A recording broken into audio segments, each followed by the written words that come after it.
내 속에 빛이 와가지고 어둠이 물러가 버리는 거예요. 내 속에 마음이 바뀌면서 마음이 바뀌면 병을 대하는 나의 마음이 달라지는 거예요. 고난을 주신 하나님께 감사하게 되는 거예요.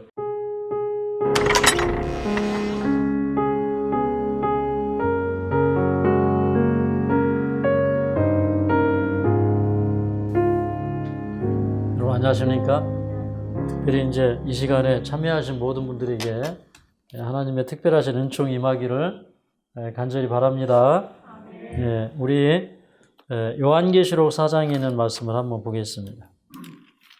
그 요한계시록 4장에 보면 이제 이 2절에 3절에 있는 말씀을 보면 여기 이제 이 하나님의 보좌가 나오는데 모든 사람들이 하나님의 보좌라고 얘기하지만 실제로 더 와닿는 어감은 예수님의 보좌입니다.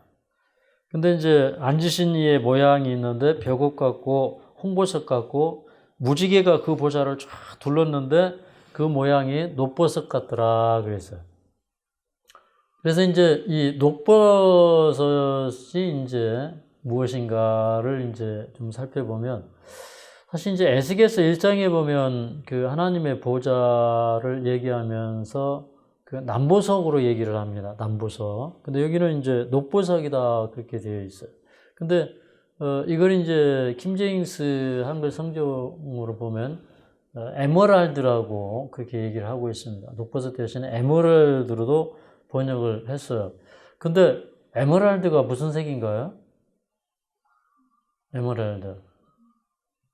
그 에메랄드빛 이렇게 이제 구글에 쳐보면 그리고 이미지 검색을 하면 거의 다 에메랄드빛 바다 이렇게 나와요. 이게 에메랄드가 이게 남색이거든요.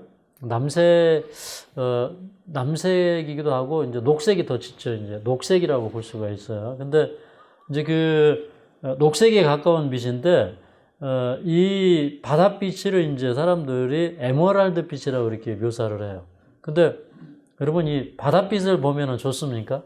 바다 가보면 이렇게 푸른 바다가 쫙 끝없이 펼쳐져 있는데 왠지 모르게 좀 마음에 시원함을 주고 뭔가 이렇게 마음속에 풍부한 감성을 일깨워요. 그죠? 그 다음에 푸른 하늘을 보면 좀 어떠십니까? 푸른 하늘. 푸른 하늘 보니까 어때요? 이른 양이 한 마리가 들어오십니다.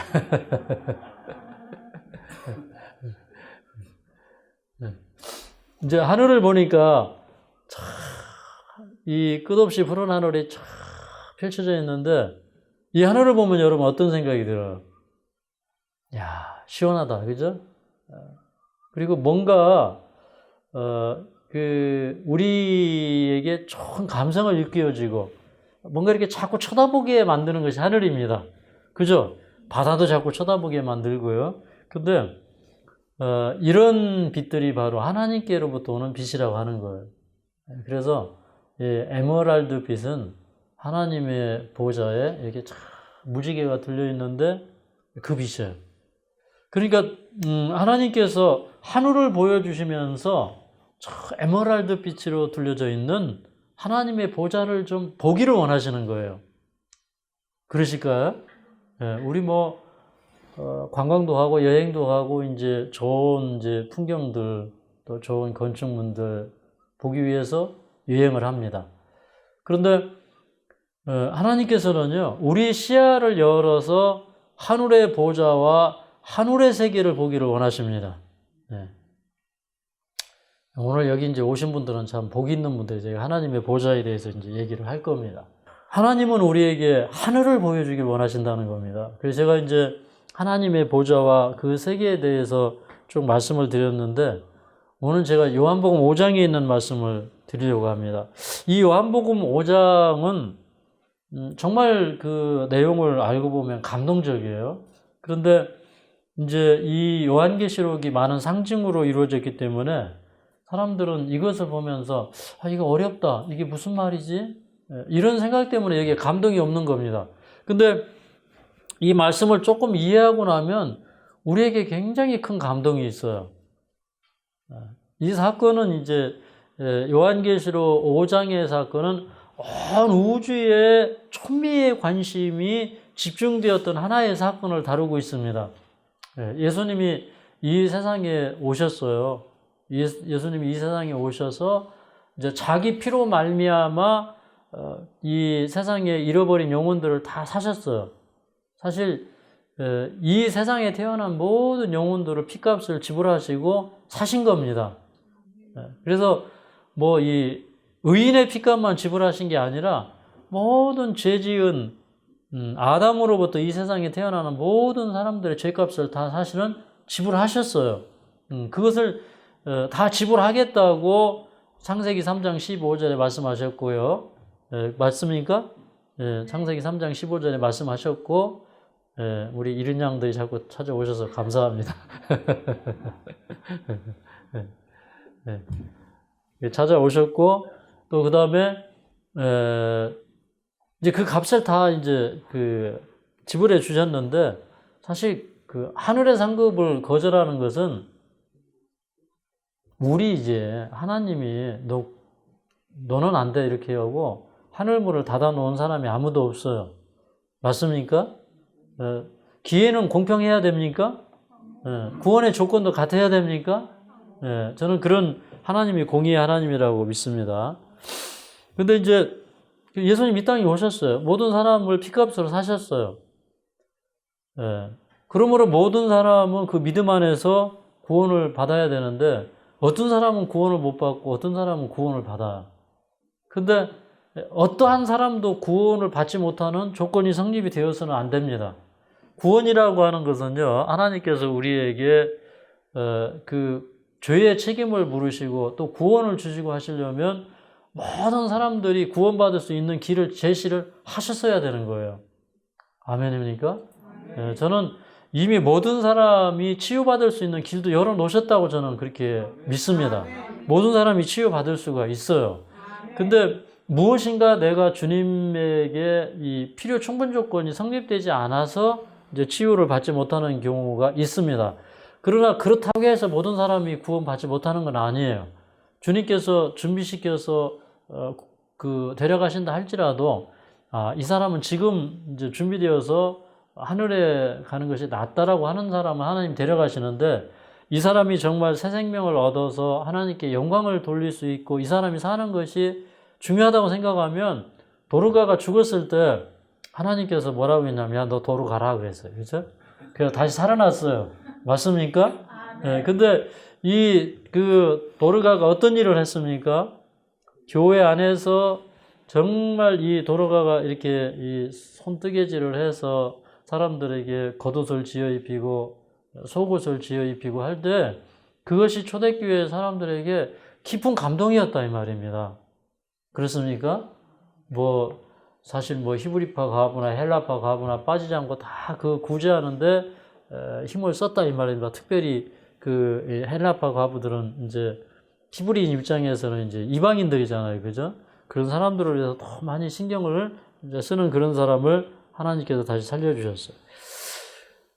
이제 그러면 이 구원의 이 충분 조건이 성립이 되어야 되는데, 하나님께서 하나님 말씀대로 살 수 없는 말씀을 주시고 그 말씀을 순종하라고 한다면, 그러면 이 타락의 모든 책임이나 죄의 모든 책임이 누구에게 있는 거예요? 법을 만드신 분이 그 법을 순종할 수 없는 법을 만들어 놓고 저 하늘에 높은 법을 만들어 놓고 저 아래에 있는 인간에게 지키라고 하면 지킬 수가 있어요, 없어요? 없는 거죠. 그래서 이제 예수님이 이 세상에 오실 때 완전히 인간의 눈높이로 오셨을 뿐만 아니라 모든 사람이 시험받을 수 있는 모든 조건보다 더 악조건 속에서 예수님은 시험 받으시고 시험에서 이기셨어요. 맞습니까? 네, 그게 사실은 예수님이 이 땅에 오셔서 사람들을 피로 사신 그게 피값입니다. 십자가에서 지불한 것도 피값이지만, 그러나 예수님은요, 우리 그 창세기 12장에 보면 이런 말씀이 있거든요. 창세기 12장에 보면 13장을 볼게요. 13장에 보면 여기 보면 이제 이런 말씀이 있어요. 13장 8절에 보면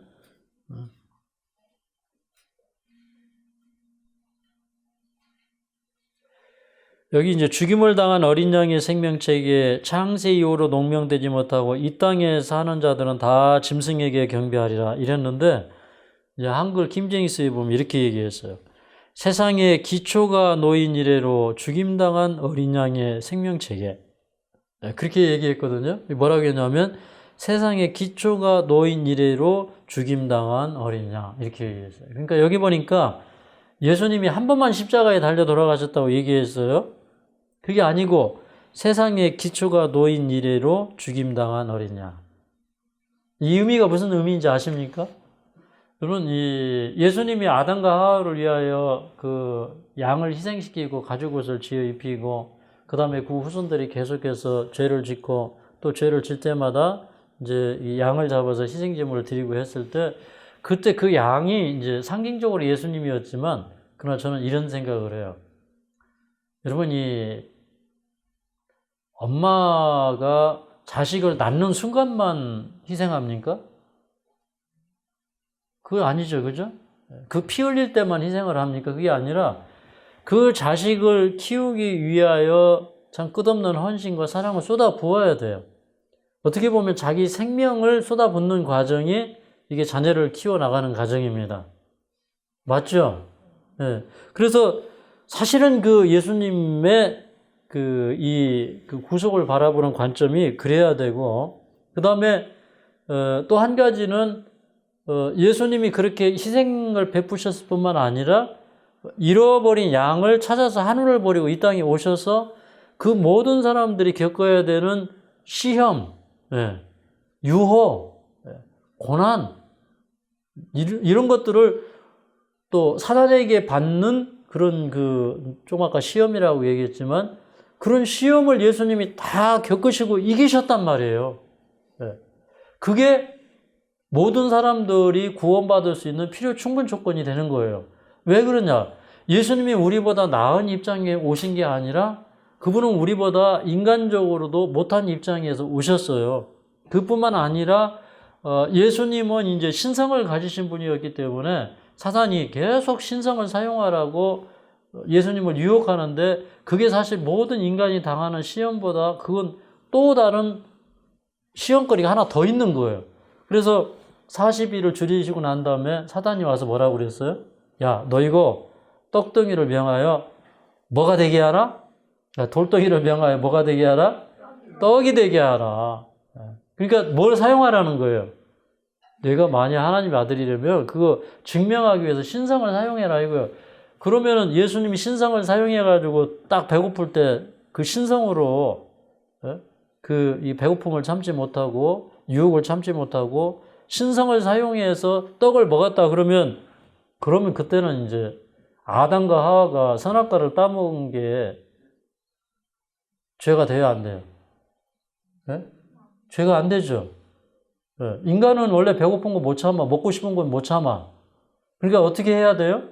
신성을 사용해서만 이길 수 있어요. 그러면 인류의 타락의 모든 그 책임이 누구에게 있는 거예요?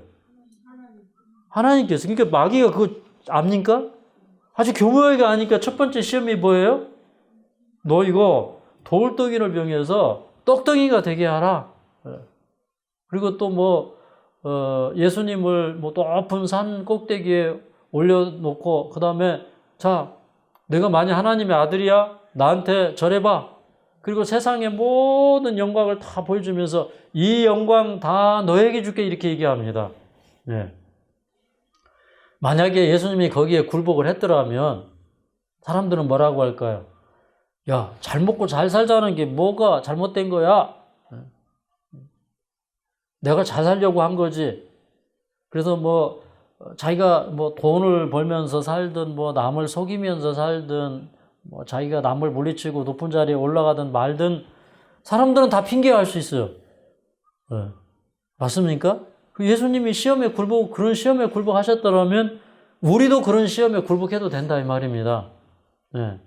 그러니까 예수님이 이 세상에 오셨을 때 예수님이 당한 시험은 모든 사람들이 당할 수 있는 시험이었다 이 말입니다. 맞습니까? 그래서 히브리서 4장 15절에 뭐라고 기록되어 있어요? 저희 유수영 사모님 한번 암송해 보세요. 히브리서 4장 15절. 우리와 한결같이 시험을 받은 자로되 죄는 없으시니라. 우리와 한결같이 시험을 받은 자로되 뭐는 없으시니라? 네, 죄는 없으시니라. 조금 있다가 이제 제가 그 부분에 대해서 조금 더 얘기할게요. 그러니까 거기 보니까 우리와 다른 시험을 받으셨다고 그랬어요. 우리와 한결같은 시험을 받았다고 그랬어요. 한결같은. 그러니까 범사에, 그분은 범사에 형제들과 같이 되셨다. 히브리서 2장에 얘기하고 있는 것입니다. 자, 이제 그 예수님이 이제 그 십자가에서 승리하신 다음에 하늘로 올라가셨어요. 하늘로 올라갔는데 온 하늘이 어떤 사건에 지금 이제 이 관심이 집중되어 있냐면, 자, 여기 요한계시록 5장 1절부터 5절까지 있는 말씀을 보겠습니다. 내가 범의 보좌에 앉으신 이의 오른손에 책이 있으니 안팎으로 썼고 7 인으로 봉하였더라. 또 범에 힘 있는 천사가 큰 음성으로 외치기를 누가 책을 펴며 그 인을 떼기에 합당하냐 하니 하늘 위에나 땅 위에나 땅 아래에 능히 책을 펴거나 보거나 할 리가 없더라. 이 책을 펴거나 보거나 하기에 합당한 자가 보이지 않기로 내가 크게 울었더니 장로 중에 하나가 내게 말하되 울지 말라. 유대 지파의 사자 다윗의 뿌리가 이기었으니 이 책과 그 7인을 떼시리라 하더라. 이제 여기 보면 이제 그 7인으로 봉한 이 두루마리 책이 나와요. 이제 이 요한에게 이 계시를 줄 때 이 요한은 로마 시대의 사람입니다. 이 시대에 우리는 로마 시대라고 그렇게 분류를 해요. 근데 이 당시에 그 유대인들의 그 전통은 무엇이냐면 땅을 사고 팔 때에 이제 그 땅이 합당한 값을 주고 그 땅 주인이 아무개에서 아무개를 옮겨갔다고 하는 그 증거를 삼기 위해서 7 증인을 데려옵니다. 그리고 이제 뭐 땅 문서를 써요. 우리 예레미야 32장에도 그 유대인들이 이제 그 이렇게 세계를 달아주고 그다음에 그 문서를 작성을 하고 두루마리 문서를 작성을 하고 거기에다 이제 봉인을 하고 이제 이런 장면들이 이제 예레미야 32장에도 나오지만 그때 당시에는 이제 이렇게 이제 그 땅 문서를 이렇게 파피루스 이 두루마리에다 이렇게 적어요.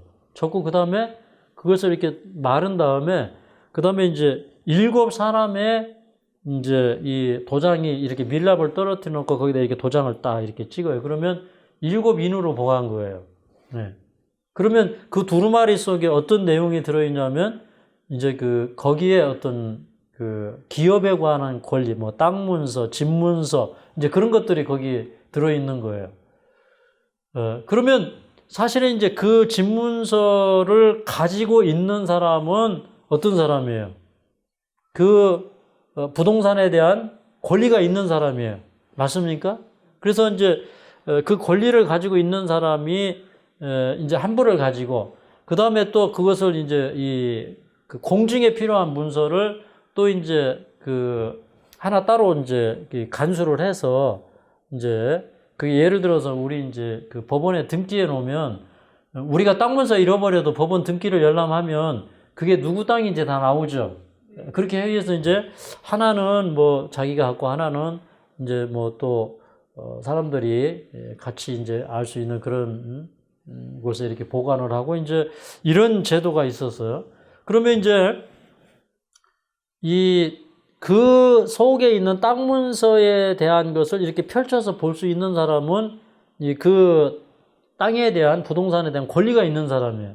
근데 이제 여기 보니까 하나님의 보좌의 오른손에 7 인으로 봉한 두루마리 책이 있고 그 다음에 이제 그 앞에 누가 서 있냐면 어린 양이 서 있는 거예요. 어린 양. 그럼 어린 양이 서 있다고 하는 것은 우리에게 뭘 보여줍니까? 예수님이 우리를 위해서 희생을 치르셨다. 정말 한 마리 어린 양으로서 예수님이 희생을 치르셨다. 이제 이걸 알 수가 있죠. 예. 그런데 이제 여기 이제 하늘의 천사들이 다 모여 있는데 2절에 보니까 또 봄에 힘 있는 천사가 큰 음성으로 외치기를 누가 책을 펴며 그 인을 떼기에 합당하냐? 그러니까 누가 이 구속의 권리 증서를 가질 만한 자격이 있느냐? 이런 얘기를 이제 하고 있는 겁니다. 근데 보니까 3절에 하늘 위에나 땅 위에나 땅 아래에 능히 책을 펴거나 보거나 할 리가 없더라 그랬어요. 그러니까 이 구속의 권리 증서를 가질 수 있는 자격이 없다 이 말입니다. 그럴 때에 그 사람이 보이지 않을 때 요한이 크게 울었다 그랬어요. 이제 크게 울었다고 하는 것은 뭔가 이런 이 사건이 해결되지 아니하면은 큰 손실이 있는 것입니다. 이 구원에 이 큰 손실이 있는 거예요. 근데 이제 5절에 보니까 이렇게 얘기합니다. 자, 5절 좀 다시 한번 읽어보겠습니다. 시작. 당류 중에 하나가 내게 말하되 울지 말라. 유대 지파의 사자 다윗의 뿌리가 이기었으니 이 책과 그 7인을 떼시리라 하더라. 여기 보니까 누가 이겼다고 하냐면 유대 지파의 사자다 그렇게 얘기했어요. 여러분 유대 지파의 사자는 누구예요? 예수님이시죠. 근데 왜 유대 지파의 사자라고 했을까요? 뭐 예를 들어서 예수님이 이 땅에 오실 때 아담의 후손으로 오셨습니까? 아니면 아담의 조상으로 오셨습니까? 네? 후손으로 오신 거 맞습니까? 아담에게서 유대 지파가 나왔죠. 유대 지파. 유대 지파가 사실은 이제 창세기 49장에 보면 유다의 후손들을 유대 지파라고 한다 이 말이에요. 유다의 자손의 유다 자손의 사자, 유다 지파의 사자. 지파라는 거는 이제 이렇게 각 지파 그 지파를 얘기하고 유다 지파의 야곱의 12아들 가운데 유대 지파. 그러니까 유다의 후손. 누가 이겼다요? 다윗의 뿌리가 이겼다. 그러니까 다윗의 후손으로 예수님 오신 거예요. 맞습니까? 네. 그러면 이거는 이제 이런 얘기를 하고 있는 거예요.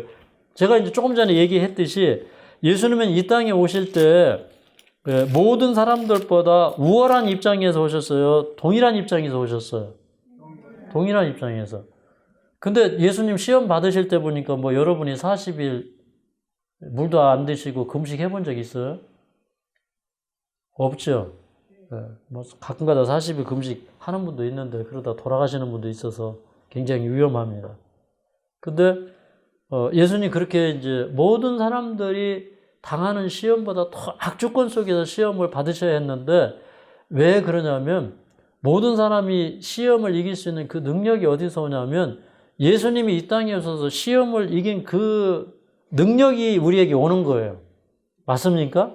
어떤 물론 이제 우리가 시험을 이기는 건 신성의 능력이고 또 신성과 결합함으로써 이기지만은 그런데 예수님이 인간으로서 생애하시고 인간으로서 시험을 당하신 그 능력으로 그때 개발한 그 성품을 우리에게 주심으로 말미암아 그걸 선물로 받음으로 말미암아 우리는 그 시험에서 이기게 되는 거예요. 그러니까 이기는 방법이 예수님이 무슨 힘센 천사가 되어서 이겨서도 안 되고 예수님은 오로지 유다 지파의 사자 다윗의 뿌리가 되셔서 이기셔야 했단 말입니다. 아멘입니까?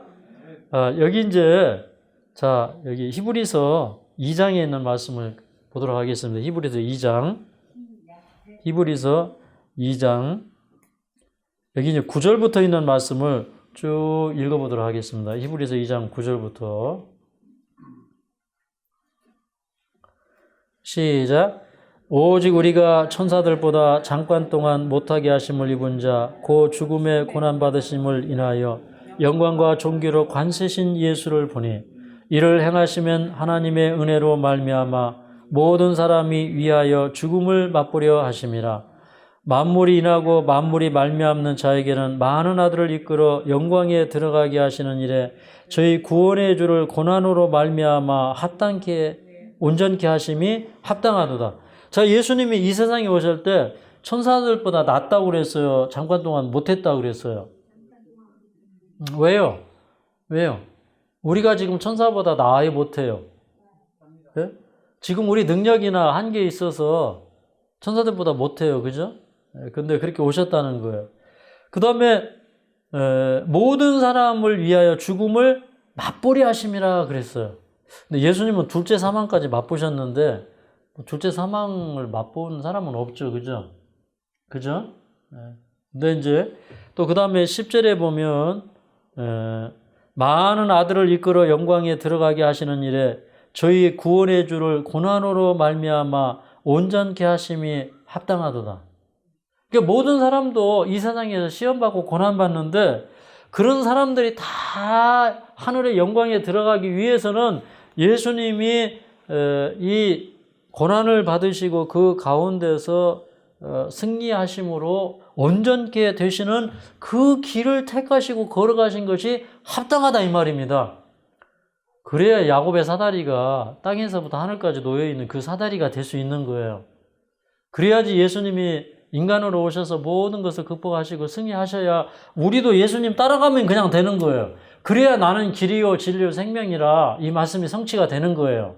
맞습니까? 하나님이 하늘 위에만 계시고 이 땅에는 계시지도 않고 그러면 우리가 어떻게 하늘까지 점프합니까? 근데 우리가 예수님이 이 세상에 우리가 있는 곳까지 우리가 발디디면 닿을 수 있는 곳에 오셔가지고 하늘까지 사다리가 되셔서 예수님 따라가면 갈 수 있게 해주셨다 이 말입니다. 예. 그 다음에 14절부터 있는 말씀. 자녀들은 혈육에 함께 속하였음에 그도 또한 한 모양으로 혈육에 함께 속하심은 사망으로 말미암아 사망의 세력을 잡은 자 곧 마귀를 없이 하시며. 여러분 보니까 우리 욕심 속에는 죄된 본성이 있고 그 내가 아닌 내가 있어요. 로마서 7장에 보면 그죠? 내가 원하는 그것을 행치 아니하고 내가 원하지 않는 그것을 행하는 것은 내 속에 있는 뭐가 그렇게 한다고 그랬어요? 죄가 그죠? 그래서 내 속에 있는 죄 그게 이제 우리를 계속해서 시험으로 끌고 가고 어떤 육체의 어떤 그 욕심을 이렇게 발생을 시키고 우리를 자꾸 탐욕으로 시험으로 끌고 가요. 그러니까 예수님도 우리 모든 자녀들이 태어나는 것 같이 혈육에 함께 속하셨다 그렇게 얘기했어요. 맞습니까? 예수님 혈육 안으로 들어오셨어요? 모든 자녀들이 다 그 혈육에 속함처럼 예수님도 우리와 함께 한 혈육에 속하셔서 사망의 세력이 우리 속에서 사망의 세력이 올라옵니까? 올라오죠. 우리 육신의 어떤 그 이제 본성에 이 사단이 자꾸 그 활력을 불어 넣어가지고 우리의 그 육신의 욕망과 죄된 생각들이 우리를 완전히 사로잡으려고 하기 때문에 그 근원을 성결하게 하시기 위해서 예수님이 그리로 오셨다 이 말입니다. 그래서 우리의 육신의 그 죄된 욕망이나 죄된 본성이나 이런 게 거듭나는 게 가능해졌습니까? 그 안에 누가 오신 거예요? 예수님이 오셨기 때문에. 그래서 15절에 또 죽기를 무서워함으로 일생에 매여 종노타는 모든 자들을 놓아주려 하심이니 이는 실로 천사들을 붙들어 주려 하심이 아니요 오직 아브라함의 자손을 붙들어 주려 하심이라. 아니 천사들을 붙들어 주시려면 천사처럼 되면 되는데 아브라함의 자손을 붙들어 주시려면 예수님이 딱 누구로 오셔야 되는 거예요? 누가 봐도 아브라함의 자손. 그리고 예수님이 자기를 얘기할 때 나는 신의 아들이야 계속 그렇게 얘기한 게 아니라 예수님은 자기를 가리켜서 항상 뭐라고 하셨어요? 인자는 그렇게 얘기했어요. 인자. 나는 누구라는 거예요? 사람의 아들이라는 거예요. 그 예수님은 신자로서 죄를 이겼어요? 인자로서 죄를 이겼어요? 인자로서, 그죠? 그 다음에 자 17절을 18절까지 한번 읽겠습니다. 17절, 18절 시작. 그러므로 저가 범사의 형제들과 같이 되심이 마땅하도다. 이는 하나님이 이래 자비하고 충성된 대제사장이 되어 백성의 죄를 구속하려 하심이라. 자기가 시험을 받아 고난을 당하셨은즉 시험 받는 자들을 능히 도우시느니라. 아멘. 그러니까 이런 거예요.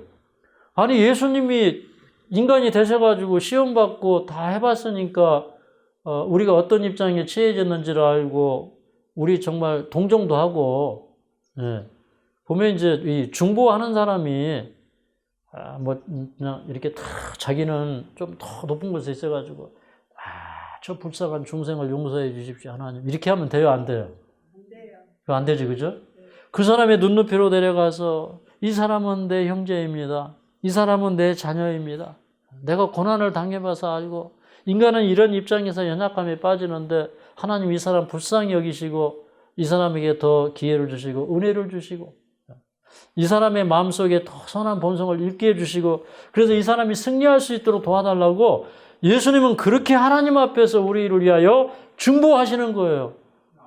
자기가 시험을 받아 고난을 당하셨은즉 시험 받는 자들을 능히 도우시느니라. 아멘. 그러니까 예수님이 이 땅에 오셔서 예수님이 걸어오신 모든 것을 온 우주가 다 검증해 보는 거예요. 예, 검증해 보는 거예요. 예. 근데 이 세상에서 구세주가 될 만한 사람이 있었어요, 없었어요? 없었어요, 그죠?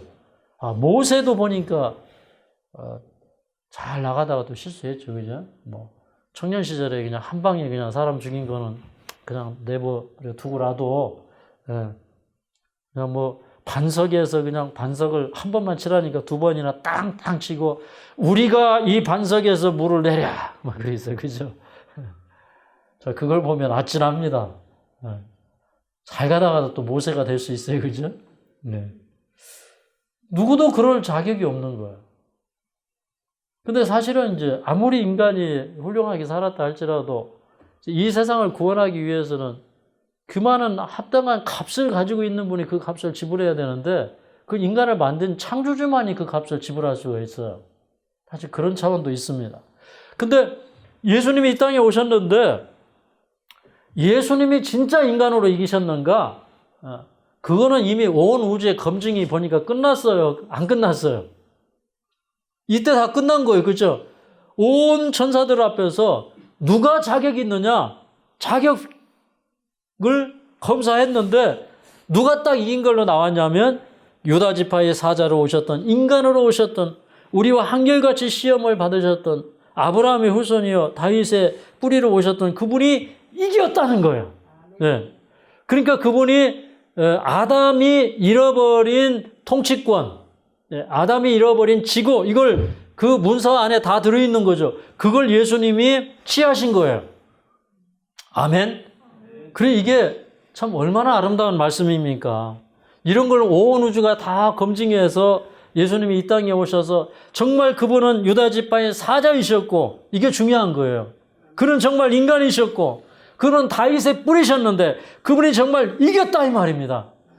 여러분 저는 이제 옛날에는요 참 복음 안에서 많이 좌절도 하고 그랬는데 제가 이제 어느 날 정말 그 잘못 살아온 인생을 하나님 앞에 회개하고 돌이키고 기도하고 또 이제 새로운 마음과 새로운 생애를 살기 위해서 이제 하나님 앞에 매달릴 때 하나님이 제 속에 들어오셔서 저를 이렇게 씻어주시는 경험을 했어요. 그러니까 참 이렇게 눈물이 나는데 그게 이게 슬픈 눈물이 아니라요. 뭐 물론 이제 옛생애를 미워하고 내가 왜 그랬을까 하는 회개도 있고 하지만 근데 그런 마음이 임할수록요 마음에 이렇게 평안이 임해요. 막 이렇게 마음속에 빛이 임하고 그런데 그때 이제 어떤 마음도 생기냐면 내 자신의 죄에 대한 자복, 고백 이런 것뿐만 아니라 내 주변에 있는 사람들에 대한 무한한 사랑, 긍휼, 나를 위하여 욕하고 나를 저주하고 이런 사람들에 대해서도 사랑의 마음이 가는 거예요. 왜 그러냐면 더 큰 사랑을 받아보니까 나 같은 사람도 용서받았는데 저 사람도 저렇게 될 수 있지. 나도 죄를 지었는데 저 사람도 죄를 지을 수 있지. 그런 마음이 생기니까 이게 죄 용서가 쉬워지는 거예요. 맞습니까? 네. 내가 딱 하늘에 가려고 보면 내가 진짜 구원받을 자격이 있나 하고 참 생각을 해보면 나는 자격이 없는데 아직 그 수준이 안 됐습니다. 그러니까 그걸 위해서 계속 이제 내가 바라보고 열망하고 기도하고 하면 그 마음이 이르러 오는 거예요. 근데 그게 선물로 오는 거거든요. 네. 그랬는데, 이제 그런 이제 이 마음이 오면은 이제 이 무슨 마음이 오냐면 이런 거예요. 야, 이 마음을 치료하시는 분이,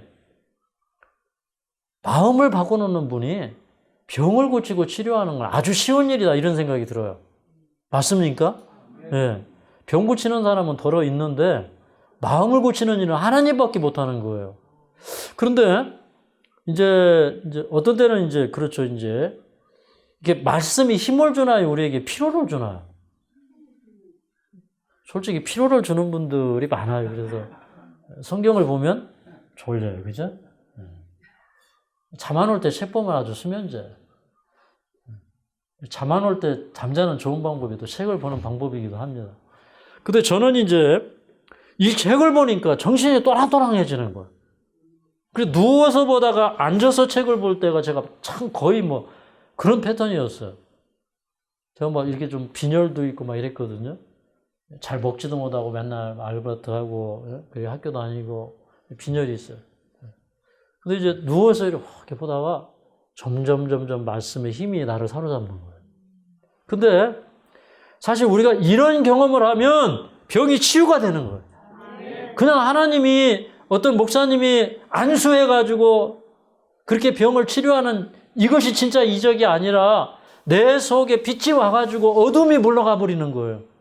내 속에 마음이 바뀌면서 마음이 바뀌면 병을 대하는 나의 마음이 달라지는 거예요. 고난을 주신 하나님께 감사하게 되는 거예요.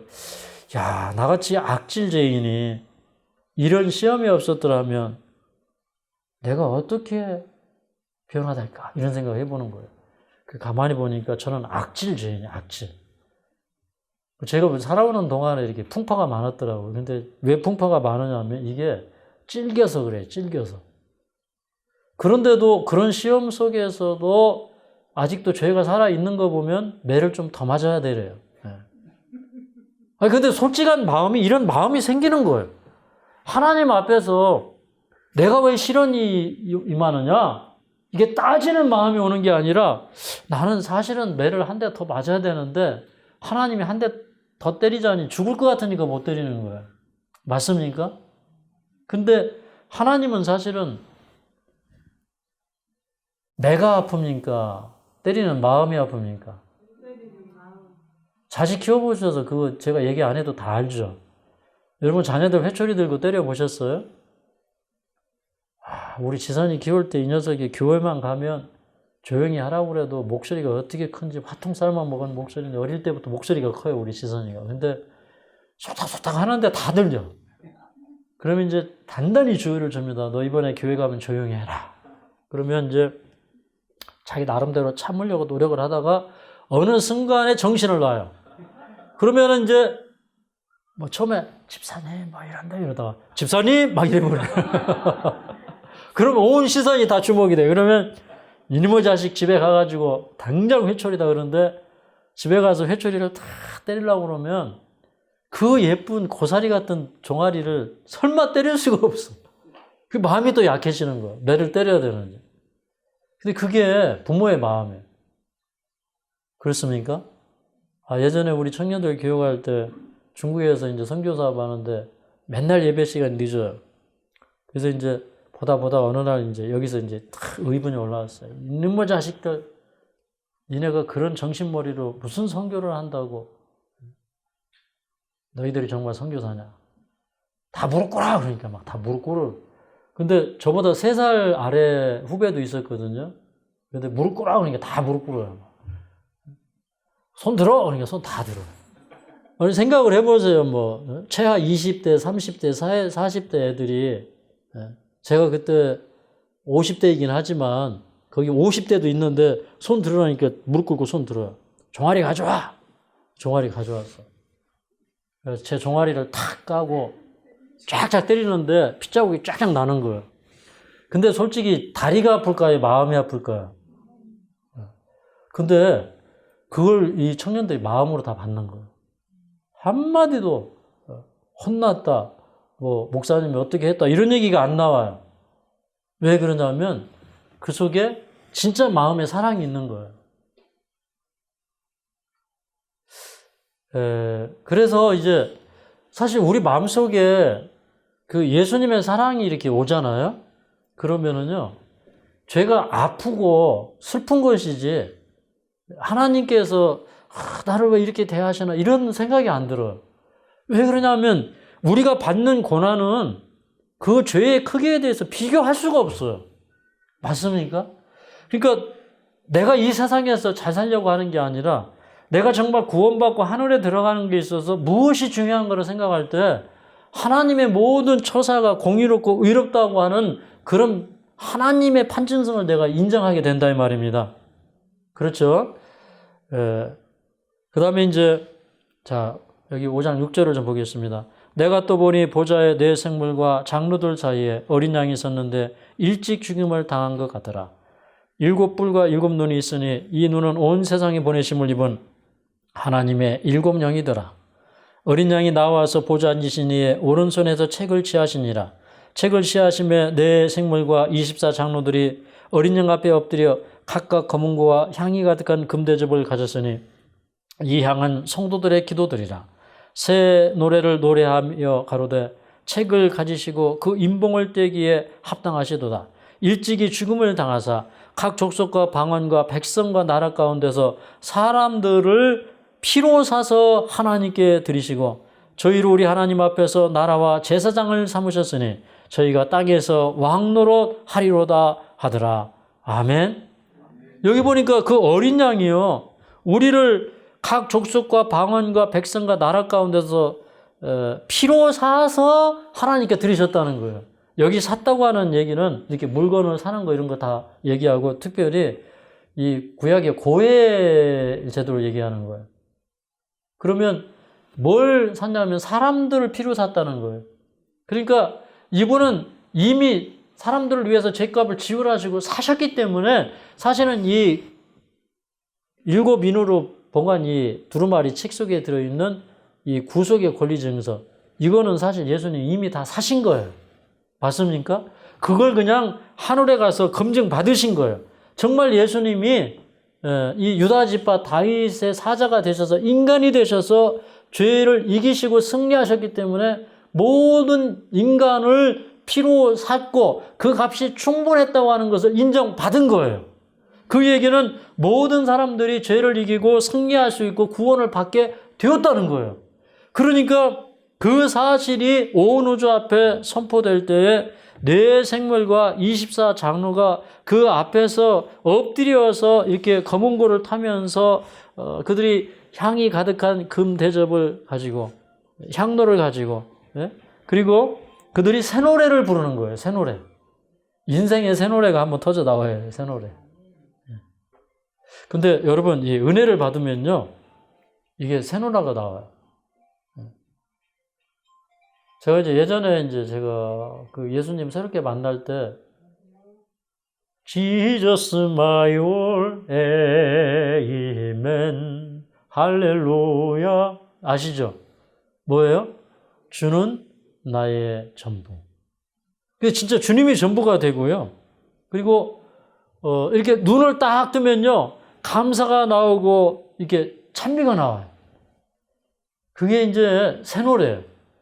그러니까 왜 나에게 이런 고난을 주셨을까? 사람은 고난 가운데 좌절하고 슬퍼해요. 그런데 예수님을 만나면 고난 가운데 기뻐하게 돼요. 내가 이 고난이 아니었으면 어찌 예수님 만났을까? 이러면서 인생을 새로운 각도로 바라보게 돼요. 아픈 것도 감사한 거예요. 그래 나는 이런 고난 속에서 주님을 만나게 하셨으니 나에게 이런 고난을 주신 하나님 감사합니다 하면서 기도하게 되는 것입니다.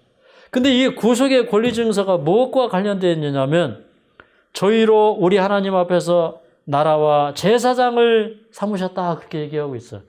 이게 우리에게는 주택복권 당첨되는 것보다 훨씬 좋은 거 아니에요? 맞습니까? 근데 우리가 이제 하늘에 가서 살죠. 근데 요한계시록 21장에 보면 새하늘과 새 땅이 어디로 내려와요? 네. 이 땅에. 스가랴서 14장에 보면 새 예루살렘 도성이 이렇게 그 감람산 위에 이제 내려오고 거기가 이제 그 우주의 수도의 또 중심부가 거기에 세예루살렘 도성이 이제 거기에 내려오는 거예요. 근데 그 도성이 이 땅에 내려온 다음에는 하나님의 보좌와 사람의 장막이 함께 거하죠. 그러니까 어디가 수도가 되는 거예요? 지구가 수도가 되죠. 야, 이거 놀랍지 않습니까? 뭐 아무리 봐도 놀라워요. 저는 이제 그 요한계시록 이 요한계시록 21장에 보면 이제 이런 얘기가 나와 있어요. 요한계시록 21장 23절과 24절에 있는 말씀 보겠습니다. 23절, 24절. 시작.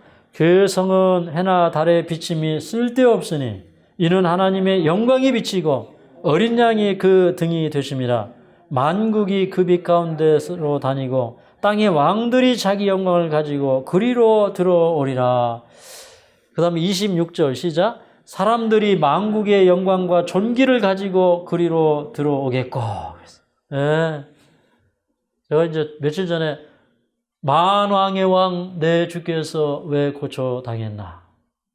이 쓸데없는 날 위에 뭐 희생당하셨나? 고난당하셨나? 이제 이런 찬미 제가 한번 불러드린 적 있죠. 근데 여기 보니까 만국이 그 빛 가운데로 다니고 땅의 왕들의 자기 영광을 가지고 그 예루살렘 도성으로 들어와요. 예, 들어와요. 근데 26절에 보면 뭐라고 했냐면 사람들이 만국의 영광과 존귀를 가지고 그리로 들어오겠고 그랬어요. 근데 여기 이 사람들은 누구예요? 누구요? 우리들. 야, 이게 나더라고요, 나. 이게 저더라고요. 그리고 막 이걸 보니까 막 감동이 오는 거예요. 이 요한계시록은요, 우리에게 하늘의 세계를 보여주고 그 세계에 대한 감성, 그 세계에 대한 그리움, 그 다음에 하나님의 상급에 대한 감사가 충만하게 하는 거예요. 야, 그래서 예수님이 이걸 이루기 위해서 인간으로 오셔서 그분은 요한계시록 6장에서 제사장의 자격을 얻으신 거예요. 제사장은 사람 가운데서 취함을 받아야 돼요. 맞습니까? 히브리서 6장에 보면 그 말씀이 나오죠. 사람 가운데서 취함을 받은 자야 돼요. 그래서 예수님은 사람이 되신 거예요. 사람을 위한 중보이기 때문에. 맞습니까? 그리고 무식하고 미혹한 자를 능히 용납할 수 있는 것은 자기가 연약에 쌓여 있음이라. 그렇게 얘기했어요. 예수님은 우리의 연약함을 맛보셨기 때문에 우리를 위해서 중보하시는 겁니다. 이제 그 구속인을 다 뛸 때에 이 교회와 교회를 둘러싼 이 세상과의 그런 영적인 대쟁투가 쭉 펼쳐져요. 근데 이제 여기 이제 6장에 가면 다섯째 인을 뗄 때에 그 제단 아래 있는 그 영혼들이 그 죽임을 당한 순교자들이 대주제여 주님이시여 땅에 거하는 자들을 심판하여 우리 피를 신원하여 주지 아니하시기를 어느 때까지 하시려나이까. 그렇게. 그러니까 이 인을 뗄 때에 예수님이 다섯째 인을 뗄 때에 어떤 장면이 공개가 되냐면 예수님은 우리 피를 신원하여 주시는 분이에요.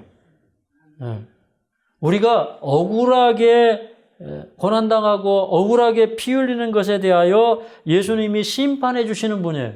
맞습니까? 우리를 위하여 중보도 하시고 심판도 해 주시는 분이에요. 맞죠? 예수님의 중보 사역, 향로를 가지고 중보를 하는 그런 사역. 이런 것들이 이제 일곱 인 가운데 공개되어 있고, 뭐, 요한계시록 8장 2절에 보니까, 그, 천사가 금향료를 가지고 많은 향을 받는데, 이 향은 뭐냐면, 모든 성도의 기도들이라 그렇게 얘기하고 있어요. 그러니까 예수님 지금도 그 일곱 인을 떼시면서 지금은 이제 여섯째 인이 떼어지는 그런 시기에 살고 있는데 하나만 더 떼어지면 예수님 오시거든요. 근데 예수님이 지금도 향로를 가지고 모든 성도들의 기도를 그 향로에 받아서 하나님께 드리시는 중보 사업을 하고 있는데 우리를 나라와 제사장으로 삼으시는 그날까지 주님은 그 일을 하신다 이 말입니다. 오늘 이제 이런 말씀을 보면서 우리가 참 예수님 이렇게까지 하시면서 우리를 구원해 주셨구나. 인간을 구원하는 일에 하나님은 우주의 찬동을 받으셨고요. 그분이 걸어가신 모든 역사, 그분이 펼치신 모든 이 구속의 이 발자취의 역사 가운데서는 모든 구원받는 사람들이 동조할 수 있고 온 우주가 동조할 수 있는 그런 합당한 방법으로 해오셨다는 겁니다. 네. 이런 그 하나님의 깊은 구속의 사랑을 이해하게 되시기를 바라면서 말씀을 마치겠습니다. 내 마음속에 참된 평화 있네 주 예수가 주신 평화 시험 닥쳐와도 흔들리지 않아 아기하다 이 평안아 주가 항상 계셔 내 마음속에 주가 항상 계셔 기쁘다 주 나의 맘에 계셔 위로하시네 어찌 내가 주를 떠나 살까 이 귀한 평화 내가 받고 보니 모든 슬픔 사라지고 맘의 기쁨 넘쳐 주를 찬양하네 평화의 임금 예수 주가 항상 계셔 내 맘속에 주가 항상 계셔 기쁘다 주 나의 맘에 계셔 위로하시네 어찌 내가 주를 떠나 살까 주 날개 아래 내가 사는 동안 이 보배를 빛내리라 깊은 그날이와 주를 만나 뵙되 그 평화 영원하리 주가 항상 계셔 내 맘속에 주가 항상 계셔 기쁘다 주 나의 맘에 계셔 위로하시네 어찌 내가 주를 떠나 살까 자비하신 우리 아버지 주님의 크신 사랑을 요한계시록을 통하여서 보게 하시니 감사합니다. 우리를 구원하시기 위하여 이 땅에 오셨고 참 인간으로서 걸어가신 모든 길들을 하늘에 올라가셔도 다 검증을 받으시고 이렇게 구원하는 것이 가장 합당하고 가장 아름답고 또 모든 인간을 구원할 수 있는 길이라는 사실을 온 하늘이 인정한 이 사실을 보면서 우리가 하나님의 자비하심에 대한 절대적인 신뢰심을 갖도록 도와주시옵소서. 우리를 위하여 피 흘리고 돌아가시고 사망을 맛보신 예수님, 우리가 당하는 모든 고난은 주님의 고난 속에 있었습니다. 우리가 고난으로 인하여 불평하지 않도록 도와주시옵소서. 우리가 고난을 오히려 구속의 이야기로 이해하며 우리를 구원하시고자 베풀어 주시는 하늘의 놀라운 은총임을 기억하면서 오늘 또 오직 감사와 성김으로 하나님 앞에 나아가게 하여 주시옵소서. 저희들에게 더 큰 열심을 허락하여 주시옵소서.